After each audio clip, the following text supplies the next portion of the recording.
이런 상황이 언제부터 시작되었을까요? 1894년 고종이 일본군의 경복궁 수비를 맡긴 뒤부터 시작되었습니다.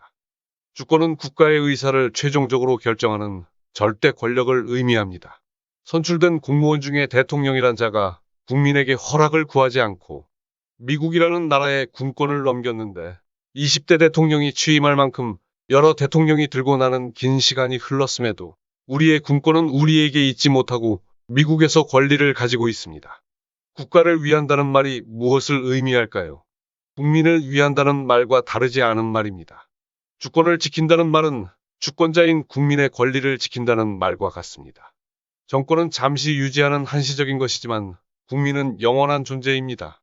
국민은 선출직 대통령에게 이렇게 명령했습니다. 너에게 통치권을 줄 테니 국민을 잘 지켜라 라고 명령했습니다. 그런데 많은 대통령이 권력을 받자마자 더 이상 주권자로 국민을 보지 않습니다. 자국 군대를 신뢰하지 못하고 국민에 의지하지 못하고 외세를 의지합니다. 그들에게 국민은 다스리는 존재이고 힘이 강한 외세는 섬기는 존재입니다.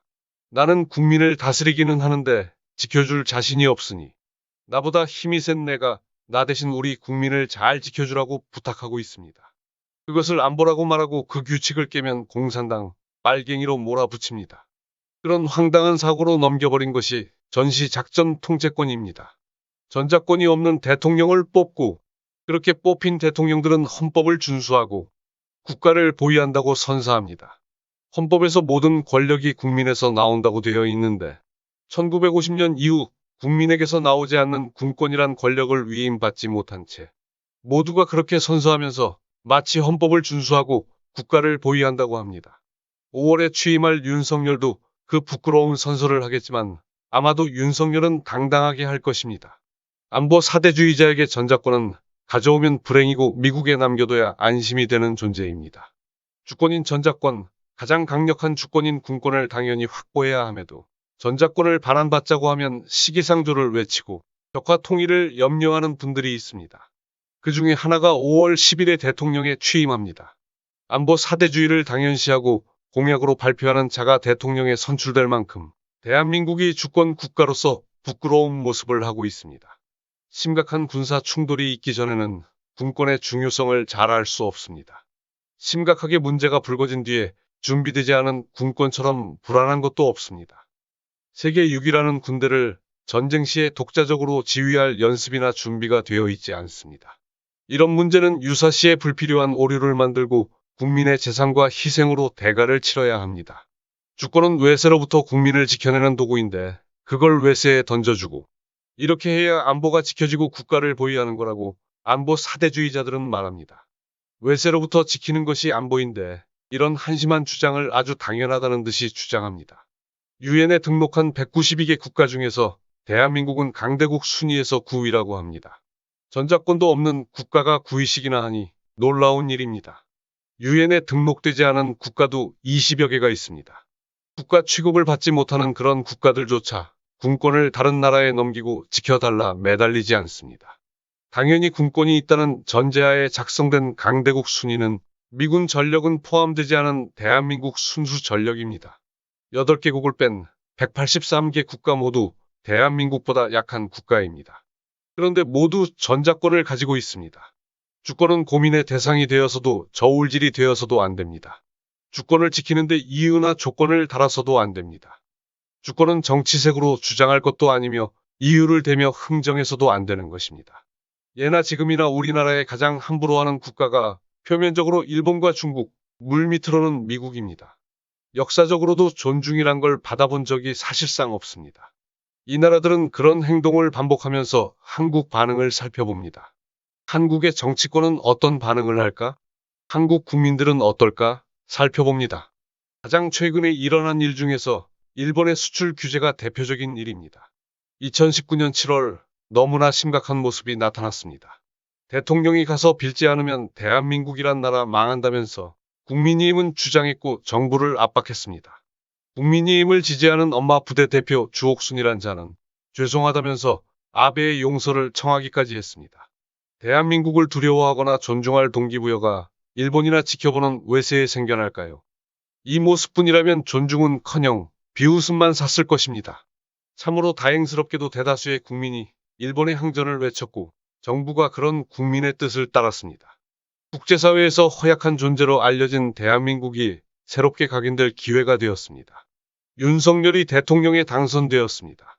김대중 오부치 선언을 되새겨 한일 관계를 정상화하겠다고 합니다. 오부치 선언을 일본이 계승한다면 그것은 일본이 과거를 인정하고 현재의 정책을 폐기한다는 말입니다. 일본에서 오부치 선언은 정확히 2년을 넘기지 못하고 사라졌습니다. 일본에서 오부치 정신을 계승하지 않아도 윤석열은 모든 것을 양보할 것입니다. 명분도 실리도 없는 겉으로만 그럴듯한 우호 관계를 회복하는 것입니다. 일본이 볼 때 대한민국이란 나라가 얼마나 쉬운 나라입니까? 막대에도 떠 받들어주는데 말이죠. 굳이 정중하게 예의를 표할 이유가 있을까요? 가끔 머리 쓰다듬어주며 북핵 대응 함께한다. 그런 용돈 좀 쥐어주면 엎드려 충성하는데 말이죠.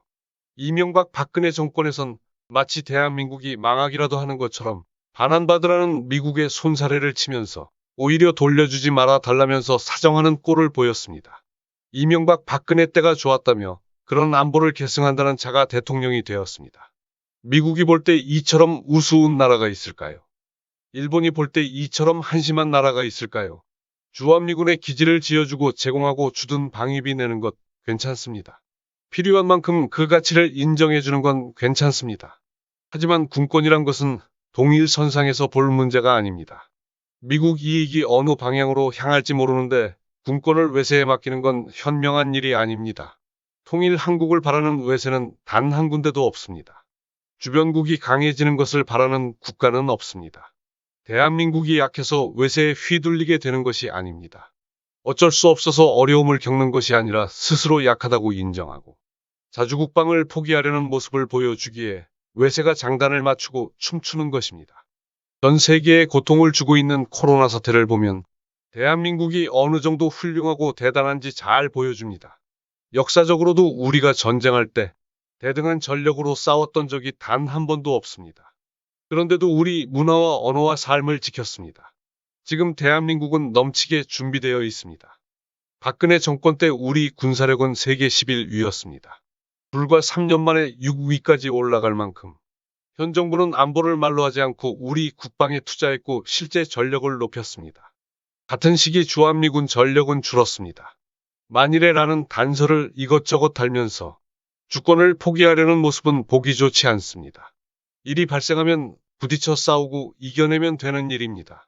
피를 흘려도 한민족이 흘려야 이 땅에 정당성이 생기고 자주독립국으로 후손에 떳떳하게 넘겨줄 수 있습니다.